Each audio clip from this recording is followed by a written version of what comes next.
સ્વામિનારાયણ સ્વામિનારાયણ બધા યજમાન પરિવારના જેટલા ભક્તો છે બધા સ્ટેજ ઉપર આવો, પોતીશ્રી અને ભક્તશ્રીનું પૂજન કરવા માટે. ઓ સ્વામિનારાયણ સ્વામિનારાયણ સ્વામિનારાયણ. નિલેશભાઈ શ્રી વાસુદેવ વિમલામૃતધામ વાસમ નારાયણં નરકતારણ નામધેયં શ્યામં શ્રિतं વિભુજમેવ ચતુર્ભુજં ચ તાં ભક્તિધર્મતનયં શરણં પ્રપદ્યે. શિક્ષાર્થમંત્ર નિજ ભક્તિ મતામ નરાણામ એકાંત ધર્મમખિલં પરિશીલયંત. બોલો ગોપીનાથજી મહારાજની જય. અષ્ટાંગ યોગ કલનાશ મહાવ્રતાની ત્વાં ભક્તિ ધર્મ તનયં શરણં પ્રપદ્યે. ત્વાં ભક્તિ ધર્મ તનયં શરણં પ્રપદ્યે. ઓ સ્વામિનારાયણ સ્વામિનારાયણ સ્વામિનારાયણ સ્વામિનારાયણ. જય સદગુરુ સ્વામી પ્રભુ જય સદગુરુ સ્વામી. સહજાનંદ દયાળુ સહજાનંદ દયાળુ બળવંત બહુ નામી ચરણ સરો જત મારા વંદો કર જોડી પ્રભુ વંદો કર જોડી. ચરણે શીશ ધર્યાથી ચરણે શીશ ધર્યાથી દુઃખના ક્યાં દોડી. નારાયણ નર ભ્રાતા દ્વિજ ગુણ ધનુધારી પ્રભુ દ્વિજ ગુણ ધનુધારી. પામર પતિત ઉદાર્યા પામર પતિત ઉદાર્યા.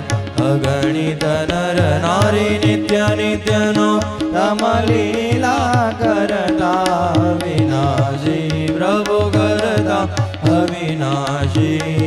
68 તીરથ ચરણે 68 તીરથ ચરણે કોટી ગયા કાજે પુરુષોત્તમ પ્રગટનો જે દર્શન કરશે પ્રભુ જે દર્શન કરશે. કાળ કર્મથી છૂટી કાળ કર્મથી છૂટી કુટુંબ સહિત દર્શે અવસર કરુણાનિધિ કરુણા બહુ કીધી વાલે કરુણા બહુ કીધી. મુક્તાનંદ ગહે મુક્તિ મુક્તાનંદ ગહે મુક્તિ સુગમ કરી સીધી. ઓમ જય સદગુરુ સ્વામી જય સદગુરુ સ્વામી પ્રભુ જય સદગુરુ સ્વામી. સહજાનંદ દયાળુ સહજાનંદ દયાળુ બળવંત બહુ નામી. ઓમ જય સદગુરુ સ્વામી.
मन्दः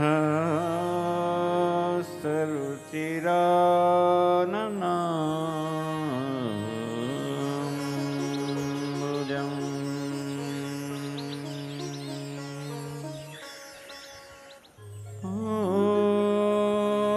जितं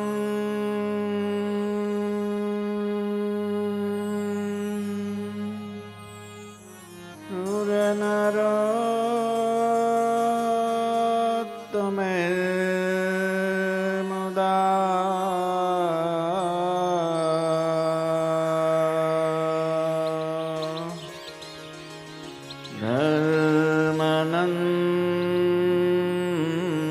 धर्मनन्दनमहं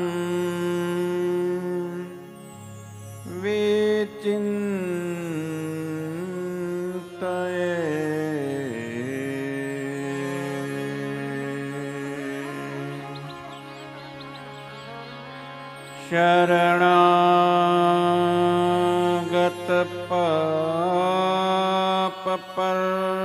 शरणागतपापपर्वत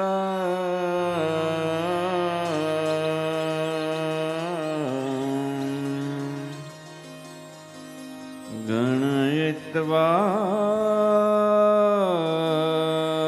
न तदीय सद्गुणा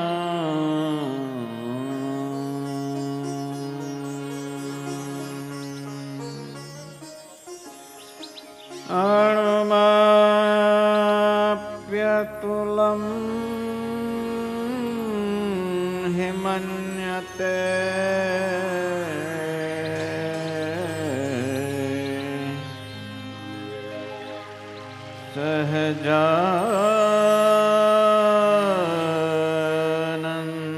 सहजानन्द गुरुं भजे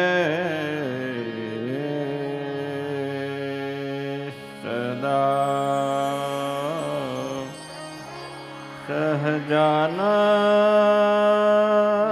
सहजानन्द गुरुं भजे सदा।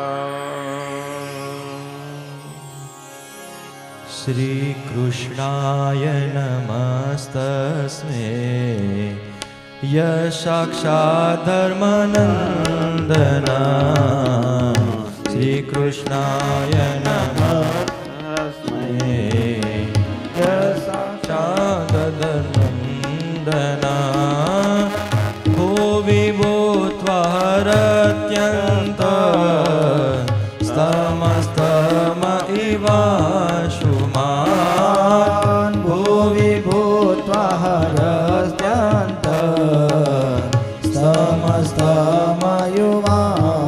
स्तमस्तमयुवांशुमान् स्वामिनारायणो नील कंठो नारायणो हरि स्वामिनारायणो नील कंठो नारायणो हरि हरि कृष्णस्य सजा नंद कृष्णस्तु मे हृदे हरि कृष्ण सजा नंद कृष्णस्तु मे हृदि श्रूयतां देवदेवेश स्वामिनारायण प्रभो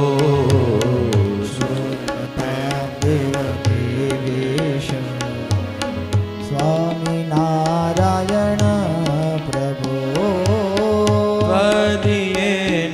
त्वदीयेनावधानेन कथयिष्ये शुभां कथा त्वदीयेनावधानेन कथयिष्ये शुभां कथा वाचितार्थपद श्रीमान् विञ्जोदलनक्षमा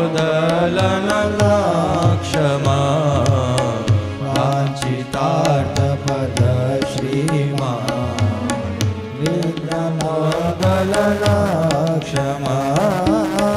श्रीगणेश सदा मेस्तु શ્રી કૃષ્ણાવતાર શ્રીએ શ્રી ગણેશ સદા મેસો શ્રી કૃષ્ણાવતાર શ્રીએ ઓમ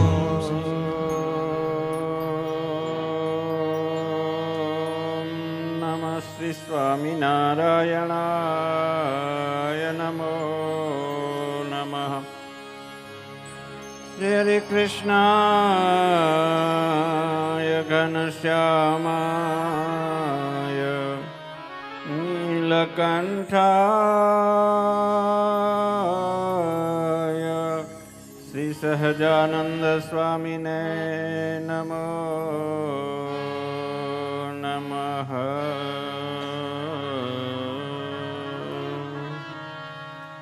બોલો શ્રી સ્વામિનારાયણ ભગવાનની જય શ્રી ગોપીનાથજી મહારાજની જય શ્રી હરે કૃષ્ણ મહારાજની જય શ્રી ધર્મ ભક્તિ વાસુદેવની જય શ્રી કૃષ્ણ બળદેવની જય શ્રી ઘનશ્યામ મહારાજની જય શ્રી સૂર્યનારાયણ દેવની જય શ્રી ઈચ્છારામ રઘુવીરજી મહારાજની જય શ્રી વિઘ્ન વિનાયક દેવની જય કષ્ટભંજન દેવની જય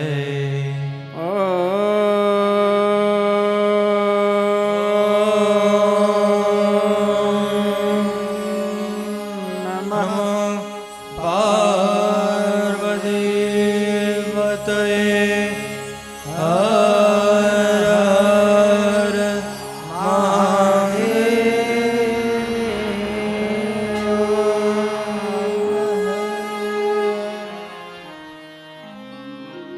ઈષ્ટદેવ ભગવાન શ્રી સ્વામિનારાયણ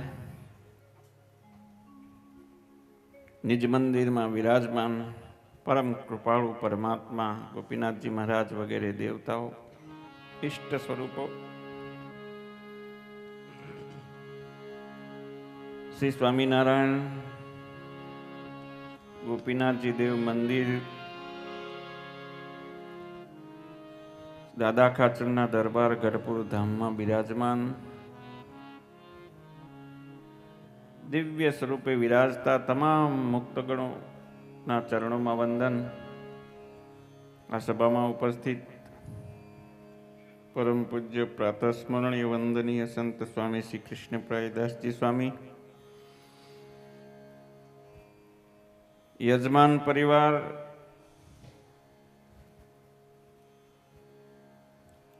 ઉપસ્થિત તમામ સાંખ્યોગી માતાઓ, ભાવિક ભક્તજનો, સૌને ભાવથી જય સ્વામિનારાયણ. જય સ્વામિનારાયણ. ગઢપુર ધામને આંગણે અક્ષરધામ તુલ્ય દાદા ખાચરના દરબારમાં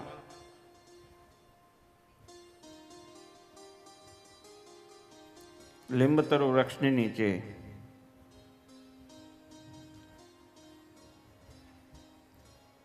આપણે આજે અહીંયા શ્રીમદ સત્સંગી જીવન પારાયણનું શ્રવણ કરી રહ્યા છીએ. આજે અમુક પ્રોગ્રામ હોવાથી થોડું મોડું તો થયું. હસમુખભાઈ, ધજાનો પ્રોગ્રામ હતો, ભગવાનનું પૂજન હતું. એ પણ દિવ્ય અને અલૌકિક લાભ છે. એ બધો લાભ તમે લીધો અને એ બધી સેવાઓથી ગોપીનાથજી મહારાજના કૃપાના અધિકાર યજમાન પરિવારો થશે. જે લોકોએ દર્શન કર્યા હશે એના ઉપર ભગવાનની કૃપા દ્રષ્ટિ અમી દ્રષ્ટિ જરૂર પડી હશે. આજે આપણે ઘનશ્યામ જન્મોત્સવ પણ ઉજવવાનો હતો, પણ અત્યારે મોડું થયું હોવાથી અને બીજા પણ પ્રોગ્રામ આજે છે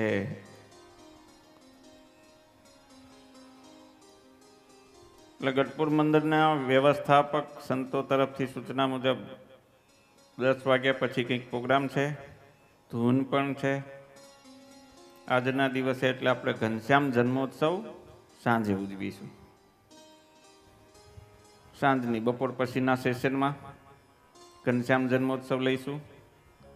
જે કંઈ તૈયારી કરવાની હોય, બાકી રહી ગઈ હોય એ બધી તૈયારી કરજો અને સાંજે ભગવાનને ભાવથી, પ્રેમથી, ભક્તિભાવપૂર્વક સાંજે આપણે ઉત્સવ કરી શકીશું. અત્યારની કથામાં આપણી પાસે થોડો સમય જ છે, અડધો કલાકની આસપાસ. એમાં થોડું રિવિઝન પણ કરીએ અને થોડી કથા પણ સાંભળીએ. બાકીની કથાનો આપણે બપોર પછી લાભ લઈશું. ગઈકાલે આપણે કથા સાંભળી દુર્વાસા મુનિના શાપ થયા, ધર્મદેવ ભક્તિ માતાનું પ્રાગટ્ય થયું. ધર્મદેવ આ પૃથ્વી ઉપર કયા રાજ્યમાં અને કયા ગામમાં જન્મ્યા હતા યાદ કરો, રિવિઝન કરવાનું. ગામ ઇટાર હતું, રાજ્ય કયું? ઉત્તર કૌશલ દેશ, અત્યારનું રાજ્ય ઉત્તર પ્રદેશ. અને પિતાનું નામ શું હતું?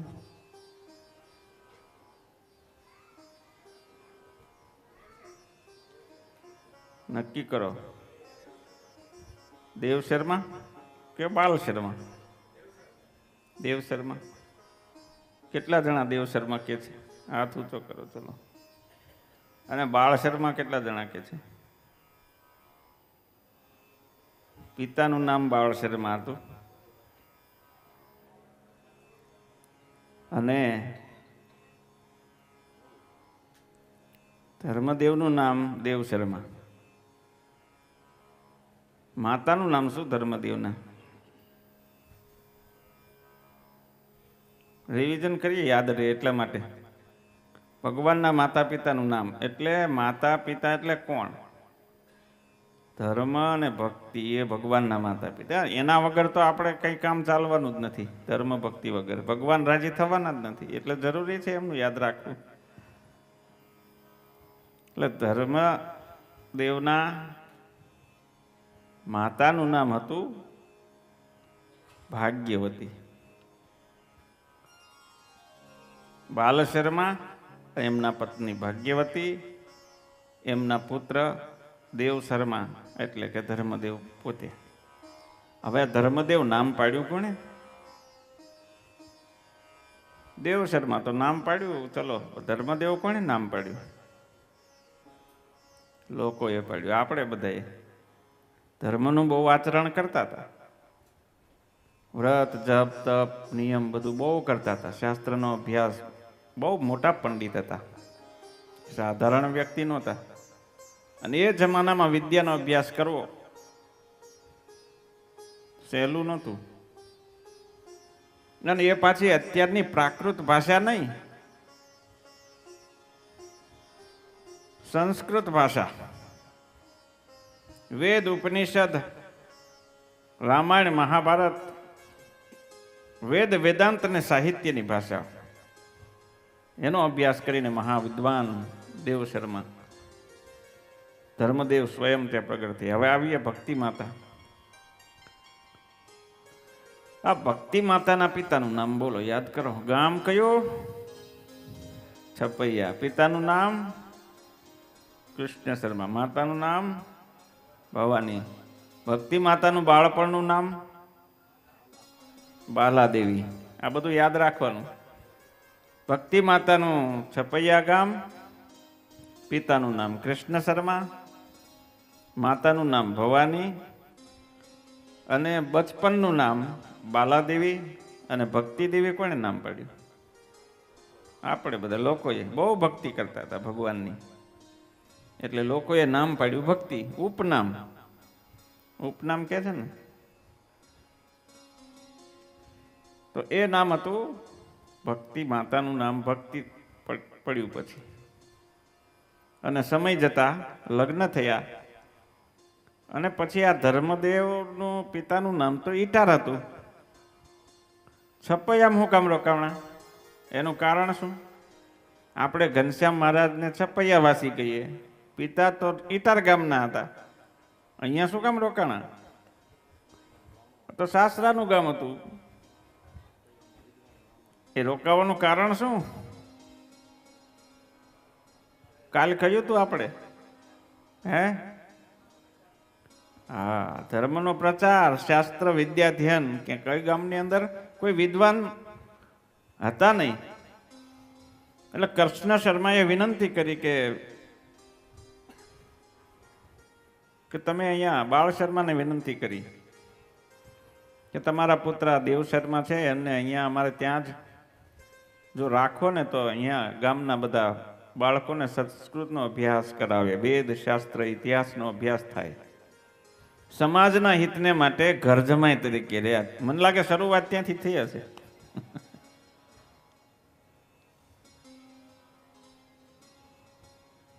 અને પછી પાછા ભક્તિ માતાનું ગામ છપૈયા, ધર્મદેવ છપૈયા રોકાયા. ઘનશ્યામ મહારાજ ને રામપ્રતાપભાઈનો જન્મ ત્યાં છપૈયામાં થયો. તો અયોધ્યા શું કામ ગયા? અયોધ્યામાં લીલા કરી, ઘણા વર્ષો સુધી રહ્યા. અયોધ્યામાં ગયા શું કામ? પછી અસુરોએ બહુ ઉપદ્રવ કર્યો તો પછી ત્યાં ગયા. અને પછી ત્યાં સુધીની કથા મને લાગે આપણે સાંભળી. અયોધ્યામાં ત્યાં સુધીની આવી હતી ને કથા. આજે બીજો દિવસ, પ્રથમ સત્ર. પ્રયાગ ક્ષેત્રની અંદર ધર્મદેવ રામાનંદ સ્વામી સાથે મિલન, એ બધી કથાઓ આજે સાંભળવાની છે. જેટલી અત્યારે સાંભળે એટલી અત્યારે, ને બાકી પછી બપોર પછી. પ્રયાગ ક્ષેત્રની અંદર તીર્થયાત્રા કરવાની ઈચ્છાથી પધારેલા મહાન તપોનિધિ અને વૈષ્ણવાચાર્ય શ્રી રામાનંદ સ્વામીના ધર્મદેવને ત્યાં દર્શન થયા છે. હવે અયોધ્યા પાછો બહુ ઉપદ્રવ થવા માંડ્યો. અયોધ્યા આવ્યા ત્યાં અસુરોએ ઉપદ્રવ કર્યો. આવ્યા હતા શાંતિ માટે, પણ અશાંતિ વધી ગઈ. કારણ હતું દુર્વાસા મુનિનો શાપ. આ શાપના કારણે અસુરો પરેશાન કરતા હતા અને એ અસુરોનો પણ ઉદ્ધાર કરવાનો હતો. શ્રી કૃષ્ણ અવતારના સમયની અંદર જે બાકી રહી ગયા હતા, ભગવાન શ્રી કૃષ્ણના હાથે જેટલા મરાયા એ બધાનો ઉદ્ધાર થયો. પરંતુ કેટલાક અસુરો હતા એ તો મહાભારતના યુદ્ધમાં કેટલાક અર્જુનના હાથે મરાયા, એ ભગવાનની દ્રષ્ટિ સામે મરાણા, તો એ બધાનો પણ ઉદ્ધાર થયો. કેટલાક ભીમના હાથે, સહદેવ, નકુલ, યુધિષ્ઠિરના હાથે મરાણા, ધૃષ્ટદ્યુમ્નના હાથે મરાણા, બીજા બધા સૈનિકો ને મહારથીઓ ને અતિરથીઓ હતા એના હાથે મરાયા. તો એ બધા જે બાકી રહી ગયા એ ભગવાનની દ્રષ્ટિ એને નથી મળી. એ પછી આવ્યા પૃથ્વી ઉપર પાછા સ્વામિનારાયણ ભગવાન વખતે.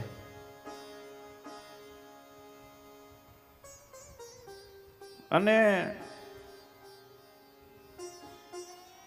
એ અસુરો અહીંયા આવીને દુર્વાસા મુનિના શાપનું નિમિત્ત બનાવીને ધર્મદેવ, ભક્તિ માતા એ બધાનો ઉપદ્રવ કરવા માંડ્યા.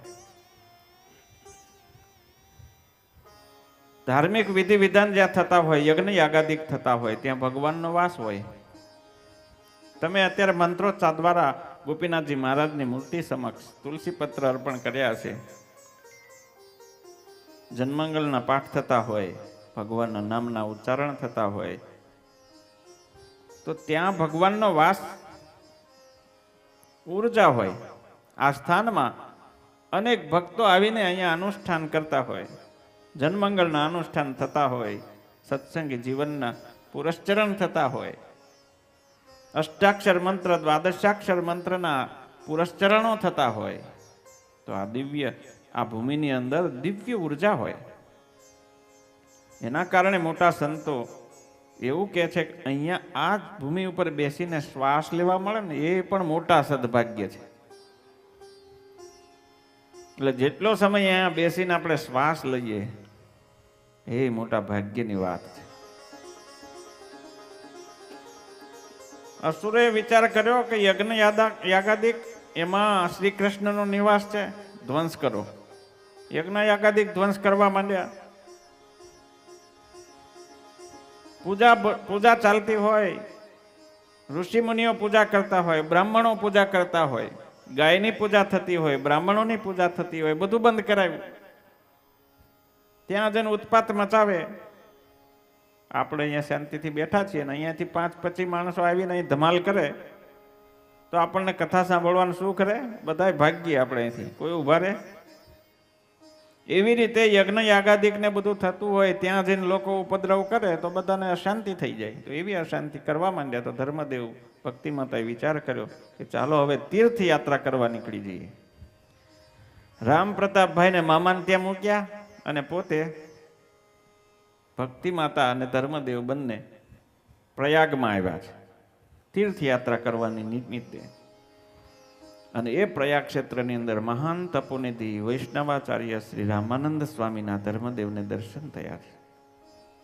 રામાનંદ સ્વામી કેવા હતા? તો સાધુતાના લક્ષણોથી સંપન્ન શ્રેષ્ઠ યોગી હતા. એ રામાનંદ સ્વામીને શ્રેષ્ઠ યોગી સિદ્ધ જાણી ધર્મદેવ પરમ આદર થકી એમની પાસે ગયા, દર્શન કર્યા અને સેવા કરવા લાગ્યા. આત્મ સ્વરૂપમાં નિષ્ઠાવાળા તેમજ ભગવાન શ્રી કૃષ્ણના એકાંતિક ભક્તોમાં અતિ શ્રેષ્ઠ સદગુરુ શ્રી રામાનંદ સ્વામીનું શ્રદ્ધાપૂર્વક સેવન કરતા ધર્મદેવ એ રામાનંદ સ્વામીને સમગ્ર લૌકિક તેમજ વૈદિક કાર્યોમાં વિચક્ષણ જાણી બુદ્ધિથી પોતાની સમજણથી ઉદ્ધવજી સમાન જાણવા લાગ્યા. આ તો કે ઉદ્ધવજી જેવા છે. પ્રતાપસિંહ રાજા પૂછે છે કે હે સુરત મુનિ, રામાનંદ મુનિ કો સૌ. રામાનંદ મુનિ કોસો કસ્ય શિષ્ટ સુવ્રત. રામાનંદ મુનિ કોસો કસ્ય શિષ્ય સુવ્રત. કવાસસ્તસ્ય ચૈતન્મે વક્તુમર્હસि તત્ત્વગત. કવાસસ્તસ્ય ચૈતન્મે વક્તુમર્હસि તત્ત્વગત. તત્ત્વમર્હસि તત્ત્વતઃ. પ્રતાપસિંહ રાજા પૂછે છે કે હે સુવ્રત મુનિ, આ રામાનંદ સ્વામી હતા કોણ? કોના પુત્ર હતા? કોના શિષ્ય હતા? ક્યાં રહેતા હતા? આ સર્વે વૃત્તાંત યથાર્થ રીતે આપ મને કહો, મને જાણવાની બહુ જ ઈચ્છા છે. વાલા ભક્તજનો, આવી જિજ્ઞાસા જોઈએ. પ્રશ્ન ઉપસ્થિત થાય તો જ નોલેજ મળે. જે વિદ્યાર્થીઓ શિક્ષકોને પ્રશ્ન પૂછતા હોય, પ્રશ્ન પૂછીને જે જ્ઞાન અર્જિત કરતા હોય એ તેજસ્વી બને. પ્રતાપસિંહ માના રાજા પણ બુદ્ધિશાળી હતા. વારે વારે પ્રશ્ન પૂછે કે રામાનંદ સ્વામી હતા કોણ? સુરત મુનિ કહે છે કે હે રાજન, એ સદગુરુ રામાનંદ સ્વામીનું જીવન ચરિત્ર હું તમને યથાર્થ રીતે સંભળાવું છું.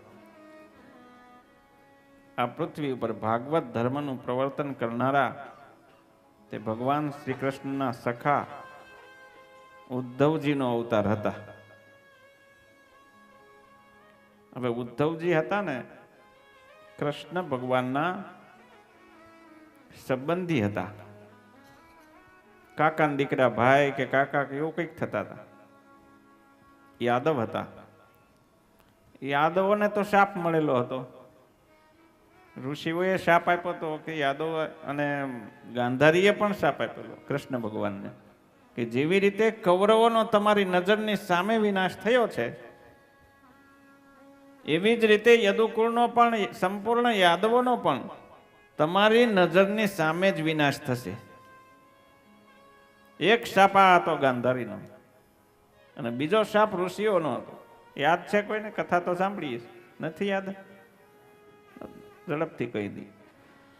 એકવાર એવું બન્યું, નવયુવાન યાદવ કુમારો રમતા હતા. રમતા રમતા એક ઋષિ મુનિઓ, દુર્વાસા વગેરે ઋષિ મુનિઓ હશે મહાતપસ્વી, એના આશ્રમમાં જઈ ચડ્યા. કૃષ્ણ ભગવાનના પુત્રોમાં સાંબ સૌથી સુંદર અને દેખાવડો હતો, યુવાન. હજી યુવાવસ્થા હતી અને મૂછ ને દાઢી ને એવું બધું કઈ હજી ફૂટ્યું નહોતું. એ અવસ્થાની અંદર ઋષિ મુનિના આશ્રમમાં રમતા રમતા પહોંચ્યા અને બધાને રમત પૂજી. અને સાંબને સ્ત્રીના કપડા પહેરાવ્યા અને નવયુવાન સ્ત્રી યુવતી બનાવી દીધી. પેટ ઉપર ઓશિકાને એવું બાંધીને પેટ ફૂલાઈ દીધું. મોઢા ઉપર લાજ કટાવી અને ઋષિ મુનિઓ તપ કરતા હતા દુર્વાસા વગેરે. ત્યાં જઈ અને બે હાથ જોડી પ્રણામ વંદન કરીને પૂછ્યું કે મહાત્મા બોલો, અમને કહો કે આ યુવતી સ્ત્રી છે, એના પેટે પુત્ર જન્મશે કે પુત્રી જન્મશે? મશ્કરી કરી. અને ત્યારે ઋષિ મુનિ તો ત્રિકાળ જ્ઞાની હતા, એમણે આંખો બંધ કરીને જોયું તો બધી પોલ ખુલી ગઈ. યુવકોને આ બધું જ્ઞાન હતું નહીં કે ઋષિ મુનિઓમાં આવી તાકાત હોય કે જાણી જશે કે અમે આમની રમત કરીએ છીએ, મસ્તી કરીએ છીએ, મોજ કરીએ છીએ. હવે મોજ ભારે પડી ગઈ. દુર્વાસા મુનિએ જાણી લીધું કે આ સાંબ છે, અમારી મસ્કરી કરવા માટે કપડા વપડા આવી રીતે પહેરાવીને લઈ આવ્યા છે. એટલે એમણે તો તરત કહ્યું કે યુવાનો સાંભળો, આ સ્ત્રીના પેટમાંથી જે જન્મશે ને એ સંપૂર્ણ યદુકુળનો નાશ કરશે. આટલું સાંભળતા જ પેલા બધાને તો પસીના છૂટી ગયો. હવે કૃષ્ણ ભગવાન પાસે જવાની હિંમત કોઈની ચાલી નહીં. ઉગ્રસેન મહારાજા પાસે ગયા, બધી વાત કરી. ઉગ્રસેન મહારાજા કહે છે એક કામ કરો. બધું ખોલ્યું ને તો એમાંથી એક લોખંડનો ટુકડો નીકળ્યો, મૂષળ કે એને. મૂષળ લઈને ઉગ્રસેન મહારાજા પાસે ગયા કે જો આ આવી રીતે બની ઘટના બનીને આ પેટમાંથી આ નીકળ્યું, લોચા બાંધ્યા હતા એમાંથી. પછી બધા ઉગ્રસેન મહારાજા કહે છે એક કામ કરો, દરિયા કિનારે જાઓ અને ઘસી અને દરિયામાં ફેંકી દો. બધા ભેગા થઈ અને મૂષળનો જે ટુકડો હતો એ ઘસ્યો બરાબરનો. 1 ફૂટનો ટુકડો ઘસતા કેટલી વાર લાગી હશે એ બધાને. મહા મહેનત એનો ચૂર્ણ બનાવ્યું અને સીધું સમુદ્રમાં જવા દીધું. તો એ છેલ્લે આટલું બધું તો ઘસાયું નહીં, તો એ ફેંકી દીધું સમુદ્રમાં. એને એક માછલી ગળી ગઈ અને એક જે શિકારી હતો મચ્છીમાર પકડ્યો, એને એ માછલી પકડી, એને અંદરથી એ ટુકડો નીકળ્યો, એને ઘસી પેલું કરી અને પોતાના બાણની આગળના ભાગમાં એને લગાવી દીધું. એક જે પારધી હતો એને આ બાજુ જે પેલું ચૂર્ણ નીકળેલું હતું સમુદ્ર કિનારે ઘાસ ઉગ્યું. એ ઘાસની વિશેષતા એ હતી, એક તલવારની ધાર જેવું તીક્ષ્ણ હતું. અને પછી એક સમયે બધા જે યાદવો છે, મહાભારતનું યુદ્ધ સમાપ્ત થયા પછી કૃષ્ણ ભગવાન વળી પાછા દ્વારકા આવ્યા અને બધાને કહ્યું કે અમુક તિથિ, અમુક વાર, અમુક સમયે આ દ્વારકા સોનાની છે એ બધી પાણીમાં ડૂબી જશે, એટલે માટે આપણે અહીંથી બધા નીકળી જાઓ. બધા નીકળ્યા ને પ્રભાસ ક્ષેત્રમાં ગયા. હવે ત્યાં બધા યાદવ કુમારો બધા ભેગા થઈને બધી મોટી મોટી વાતો કરવા માંડ્યા કે કેવી રીતે કુરુક્ષેત્રમાં યુદ્ધ થયું અને આપણે બધા મેં આમ કર્યું, મેં આમ કર્યું, તેમ કરીને વાતો માંડ્યા કરવાને. હવે વાતો કરવા જયારે ગામ ગપાટા મારવે ને ત્યારે કઈ મીટર ન રહે. અને જયારે ગપ્પા મારે ને તો એક આવડું મારે બીજો આવડું જ મારવાનું છે. એવી મોટી મોટી વાતો બળાઈની ચાલી ને એમાંથી ઉગ્ર ચર્ચા થવા માંડી. અને ચર્ચા થતા થતા બથમ બથી આવી ગયા બધા. કોણ કોને મારે છે કંઈ ભાન રહ્યું નહીં. ગાળાગાળી ઉપર આવ્યા ને બથાબથી ઉપર આવ્યા ને પછી તો ભાઈ તલવારો હતી નહીં, શસ્ત્ર લઈ નતા ગયા. પણ એ ક્ષેત્રમાં ગયા હતા જ્યાં ઘાસ પેલું ઉગેલું, એને કાપી કાપીને હાથમાં આમ જ્યાં લે કાપીને હાથમાં તો તલવારનું સ્વરૂપ ધારણ કરી લે, તલવાર જેવી. અને એનાથી યુદ્ધ આખું યાદવ અને કુમારો બધા પુરુષો હતા જે શૂરવીરો બધા મરી ગયા. મહાભારતમાં યુદ્ધમાં કૌરવો મરાણા, એમાં યાદવો મરાણા. કૃષ્ણ ભગવાન જે છે ઉદ્ધવજી એમાંથી બાકાત રહી ગયા. કૃષ્ણ ભગવાને એમને બોલાવ્યા. એ વખતે ઉદ્ધવને કહે છે કે તમે મારી ઈચ્છાથી બચેલા છો, હવે તમે એક કામ કરો, બદ્રિકાશ્રમમાં જાઓ, ત્યાં જઈને તપ કરો. અસુરોનો તો આપણે વિનાશ કરી નાખ્યો છે, થોડા ઘણા બચી ગયા છે, વળી ફરી પાછું આપણે આવવું પડશે ધર્મનું સ્થાપન કરવા માટે, અને અસુરોને મારવા માટે જે બાકી રહી ગયા છે એને પૂરા કરવા પડશે ને. એટલે તમે જાઓ ત્યાં બદ્રિકાશ્રમમાં તપ કરો. અને આ બાજુ કૃષ્ણ ભગવાન છે પારધીના સ્વરૂપમાં, પારધીએ દૂરથી માર્યું બાણ, કૃષ્ણ ભગવાનના ફણામાં લાગ્યું. આજે બધા ક્ષેત્રો છે ત્યાં દ્વારકાની આસપાસમાં પ્રભાસ ક્ષેત્ર વગેરે. અને કૃષ્ણ ભગવાન ધામમાં ગયા. હવે ઉદ્ધવજી બદ્રિકાશ્રમમાં જઈને તપ કરતા હતા. ગઈકાલે જે સભા આપણે બદ્રિકાશ્રમની સભાનું વર્ણન કર્યું, એ સભામાં મૈત્યાદિક 139 ઋષિઓ, એમના શિષ્યો, ભક્તિ માતા, નારદજી, ધર્મદેવ બધા હતા. એમાં ઉદ્ધવજી પણ હતા, એમને પણ શાપ થયેલો. એ ઉદ્ધવજી એ જ આપણા રામાનંદ સ્વામી. કૃષ્ણ ભગવાને શું કહ્યું હતું ઉદ્ધવજીને? અહીંથી સ્વામિનારાયણ સંપ્રદાયની શરૂઆત થાય છે. સ્વામિનારાયણ સંપ્રદાયની શરૂઆત અહીંથી. કોઈ પૂછે તો કહેવાય કૃષ્ણ ભગવાને ઉદ્ધવજીને બદ્રિકાશ્રમમાં તપ કરવા મોકલ્યા, અને એ ઉદ્ધવજી દુર્વાસાના શાપ ને સત્ય કરવા આ પૃથ્વી ઉપર જન્મ ધારણ કર્યો. એ જ અમારા રામાનંદ સ્વામી. હવે આ રામાનંદ સ્વામી છે, એમના ગુરુ કોણ હતા? ગુરુ પરંપરા જે છે એ સનાતન ધર્મની છે. એની કથા સાંભળીને યાદ રાખવાનું કે આપણી સ્વામિનારાયણ સંપ્રદાયના મૂળિયા ક્યાં છે. કૃષ્ણ ભગવાનને અડે છે આપણું સ્વામિનારાયણ સંપ્રદાયનું મૂળિયું ઉદ્ધવજી. એ ઉદ્ધવજી પૃથ્વી ઉપર આવ્યા. રમણીય અયોધ્યાને વિશે એક અતિ પવિત્ર અજય નામના વિપ્ર હતા. શું નામ હતું? અજય. યાદ રાખજો. કશ્યપ ગોત્ર હતું. આશ્વલાયન શાખા, ઋગ્વેદી બ્રાહ્મણ. કાશ્યપ, આવત્સર અને નૈધ્રુવ આ ત્રણ એમના પ્રવર હતા. પુણ્ય કરવો કર્મમાં નિષ્ઠાવાન હતા. એમણે પૂર્વજન્મે પરમાત્મા શ્રી કૃષ્ણની આરાધના કરી હતી. તેમજ વિદ્યા અને વિનયથી સંપન્ન સત્યવાદી એવા તે વિપ્રે ઇન્દ્રિયોને જીતી પોતાને વશ કરી હતી. ઇન્દ્રિયો કેટલી છે ખબર છે? 10 ઇન્દ્રિયો છે, અને 11મી ઇન્દ્રિય એટલે મન. 10 ઇન્દ્રિયોમાં 5 જ્ઞાનેન્દ્રિયો, 5 કર્મેન્દ્રિયો. 5 જ્ઞાનેન્દ્રિયોમાં શ્રોત્ર, ત્વક, ચક્ષુ, રસના અને ઘ્રાણ. શ્રોત્ર એટલે કાન, ત્વક એટલે ચામડી, ચક્ષુ એટલે આંખ, રસના એટલે જીભ, ઘ્રાણ એટલે નાસિકા. આ 5 દ્વારા આપણને જ્ઞાન થાય. આ જ્ઞાનેન્દ્રિયો એટલા માટે એને જ્ઞાનેન્દ્રિયો કહેવાય. આંખથી જોવાનું, કાનથી સાંભળવાનું જ્ઞાન, નાકથી સૂંઘવાનું જ્ઞાન, જીભથી ચાખવાનું જ્ઞાન, અને ચામડીથી અડવાનું, ગરમ ઊનું સ્પર્શ કરવાનું જ્ઞાન. આ 5 જ્ઞાનેન્દ્રિયોથી આપણને જ્ઞાન મળે છે. અને 5 છે કર્મેન્દ્રિયો, જેનાથી આપણે કર્મ કરીએ. હાથ, પાક, પાણી, પાદ પાણી, પાયું, ઉપસ્થ. 2 હાથ પગ. વાણી, હાથ પગથી આપણે કર્મ કરીએ, વાણીથી કર્મ કરીએ. અને મળમૂત્રના 2 ઇન્દ્રિયો, જેનાથી મળમૂત્ર વિસર્જનનું કાર્ય થાય. તો આ 5 છે કર્મેન્દ્રિયો છે.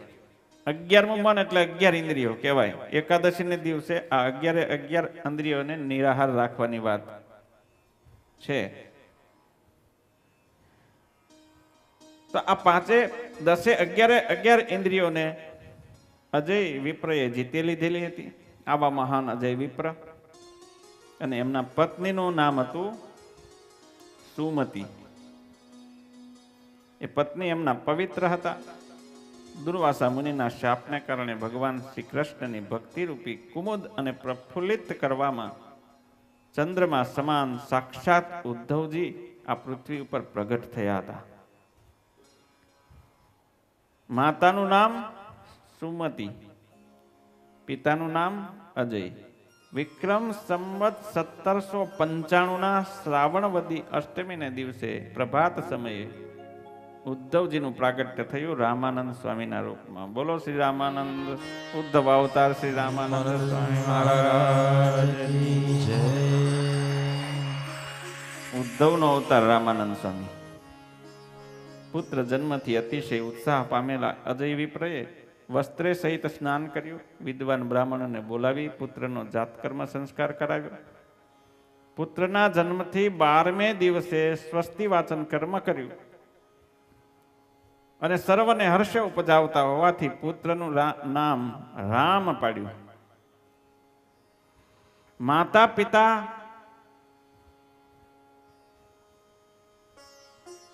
પુત્રનું પ્રેમપૂર્વક લાલન પાલન કરવા લાગ્યા અને રામ પણ આકાશમાં ઉદયમાન બાલચંદ્રની પેઠે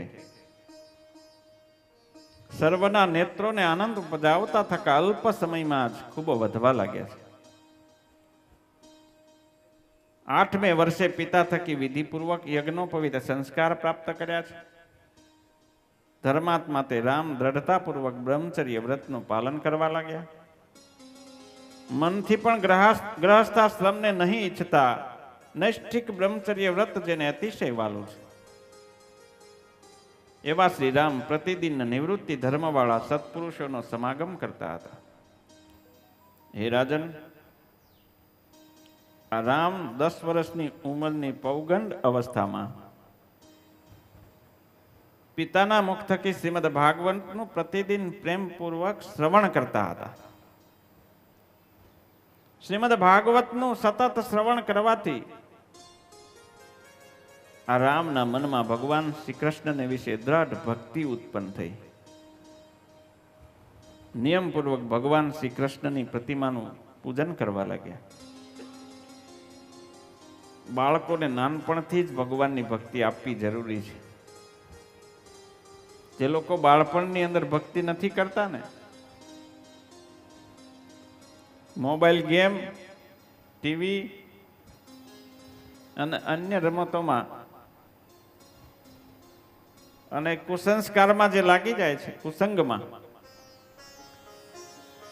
અને ભક્તિ કરવાનું રહી જાય છે, એમને પછી પૌગંડ અવસ્થાની અંદર ભક્તિ નથી કરી શકતા, યુવાવસ્થામાં નથી કરી શકતા. જે યુવાવસ્થામાં ભક્તિ ના કરી શકે ને વૃદ્ધાવસ્થામાં ભગવાનમાં મન લાગે જ નહીં. અહીંયા બેઠા છે જે વૃદ્ધો, એના સિવાયના ગામની અંદર કેટલાય વૃદ્ધો હશે, જોઈ આવો કેટલા ભક્તિ કરે છે. ગામને ચોરે બેઠા બેઠા ચલમો પીવે, બીડીઓ ફૂકે, વ્યસન કરે, પણ ભગવાન કોઈને યાદ આવે. બાળપણ યુવાની માં અડધું ગયું, બાળપણ યુવાની માં અડધું ગયું, નથી ભક્તિ માર્ગમાં ડગલું ભર્યું, નથી ભક્તિ માર્ગમાં ડગલું ભર્યું. એ હવે બાકી છે તેમાં દ્યો ધ્યાન, જીવન થોડું રહ્યું હવે બાકી છે તેમાં ધ્યાન, જીવન થોડું રહ્યું. એ તમે ભાવે ભજી લ્યો ભગવાન, જીવન થોડું રહ્યું. તમે ભાવે ભજી લ્યો ભગવાન, જીવન થોડું રહ્યું. હે કાંઈક આત્માનો કરી લ્યો કલ્યાણ, જીવન થોડું કાંઈક આત્માનો કરજો કલ્યાણ જીવન થોડું રહ્યું રહ્યું આજીવન થોડું રહ્યું આજીવન થોડું રહ્યું. મૃત્યુ ક્યારે કોનું આવશે એનું કોઈ નક્કી નથી. મોબાઈલ લ્યો કે કોઈ ગેજેટ લ્યો, ઇલેક્ટ્રિક ગેજેટ, તો એની એકાદ વર્ષની તો ગેરંટી આપે કંપની. તો 1 વર્ષની અંદર કંઈ પણ થશે તો કંપની ફોલ્ટ હશે તો બદલી દેવામાં આવશે. પણ મનુષ્યમાં એવી કોઈ ગેરંટી ખરી? ઘણા મંદ બુદ્ધિના બાળકો હોય છે, કંપની ફોલ્ટ, તો એ પાછું લેતા નથી કે ભાઈ કંપની ફોલ્ટ છે, લાવો પાછું લઈ લઈએ. એ સિસ્ટમ મનુષ્યમાં નથી. ઘણા જીવન જન્મતાની સાથે અંધ હોય છે, કંપની ફોલ્ટ, તો બદલી નથી દેતા કે ચલો આ તમારું શરીર ગેજેટ છે, આ ગેજેટ જ છે આપણું શરીર, જે વન ટાઈપ ઓફ ગેજેટ. એ ખોડ ખાપણ વાળું આવ્યું, ચલો બદલી દઈએ, એ સિસ્ટમ નથી હો. કર્મના હિસાબે એ મળે છે. આપણે કાલ વાત થઈ, જેવા કર્મ કર્યા હોય ને એ પ્રમાણે શરીર મળે. કોઈકને જન્મતાની સાથે જ અપંગતા હોય છે, હાથ ના હોય, પગ ના હોય, તો ખોડ ખાપણ વાળું શરીર મળ્યું હોય તો બદલી નથી દેતા. કોઈકને આંખ ત્રાસી હોય તો લગ્ન કરવામાં મુશ્કેલી પડે. લગ્નમાં માર્કેટની સિઝન જતી રહે તો એ લગ્ન ના થાય, પછી કુંવારા રહી જાય. પણ ખોડ ખાપણ વાળું શરીર મળે છતાં પણ એને બદલવાની સિસ્ટમ નથી. જ્યારે આવા કોઈ ગેજેટ આપણે લીધા હોય મોંઘા, એને કંપની ગેજેટને આપે છે આપણને કે ભાઈ એકાદ વર્ષમાં જો કંઈ પણ થશે તો અમે બદલી આપીશું, અને બદલી આપે. પણ કંપની ફોલ્ટ હોય તો બદલી દે. જ્યારે મનુષ્ય દેહની અંદર એવો કોઈ નિર્ધાર હોતો નથી ક્યારે માણસ મરી જશે. હમણાં અમદાવાદની પ્લેનની અંદર પ્લેન ક્રેશ થયું, રૂપાણી સાહેબ હતા. હવે લંડન જતું હતું એટલે બધા કોઈ ઝૂંપડપટ્ટી વાળા તો હોય નહીં, ગરીબ માણસો, પૈસાદાર પાર્ટીઓ હશે. એક કુટુંબ પરિવાર તો ડોક્ટર પરિવાર એવો હતો કે એ લોકો અહીંયા બધું ઘર પરિવાર બધું હરખું કરી વેચી બધું કરીને ત્યાં પરમેનન્ટ સ્થાયી થવા માટે ગયા હતા. સંતો આપણી સભામાં ઉપસ્થિત છે, તાળીનાથથી આપણે એમને વધાવીએ. સંતોના દર્શન દુર્લભ હોય છે. આપણા ભાગ્ય છે ક્યાં ક્યાંથી સંતો આવે ને દર્શન આપે.